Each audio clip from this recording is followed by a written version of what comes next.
My name is Denny Catalano. My wife, Michelle, and I have been involved with Campus Outreach for the past, 18, 19 years, on staff for the past 16. I think the greatest part of working here and being the director here has been the people.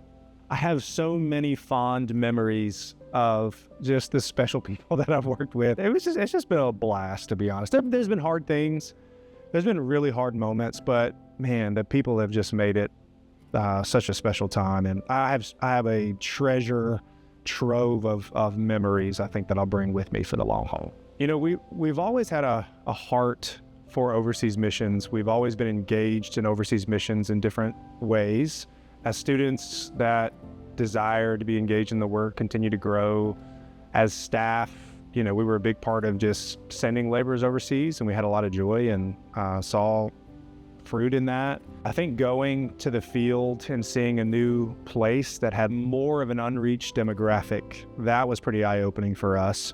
So over the last probably 3 years in particular, we started really counting the cost and asking the question, might God be sending our family? So we went to London last summer, and one of the biggest things that personally inspired me while I was there was I got in a conversation with a guy named Riaz. We were basically shooting some hoops, and afterwards I ended up talking with Riaz for a little while, and he had, for 2 hours, he was asking us questions about Jesus. After that conversation, I remember, literally 2 hours later, I said, man, where can you go to find answers to some of these questions when we leave?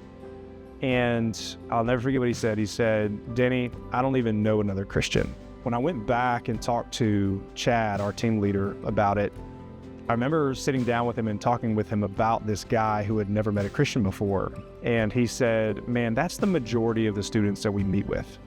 I couldn't shuck this thought of 500,000 college students in one city, most of whom have never met a Christian. And the church there was asking for folks like us to move over.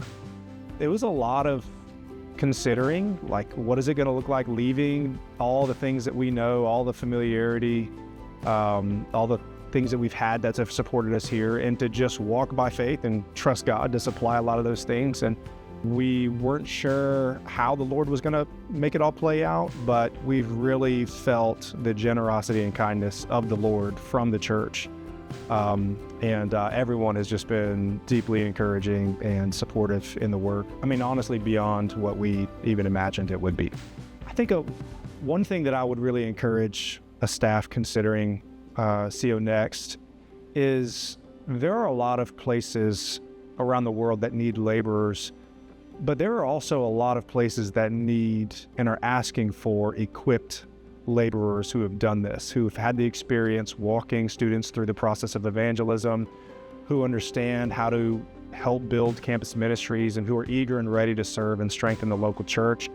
There are still many parts of the world where churches in particular are asking for some seasoned and experienced campus outreach staff to come over and be willing to do what they've done in the U.S. on the other side of the world, or from other parts of the world to other parts of the world that are less established. And so as we're praying for God to raise up laborers in our home cities, I think let's just continue to pray that God might raise them up across the world, and that maybe he might even use us in the process.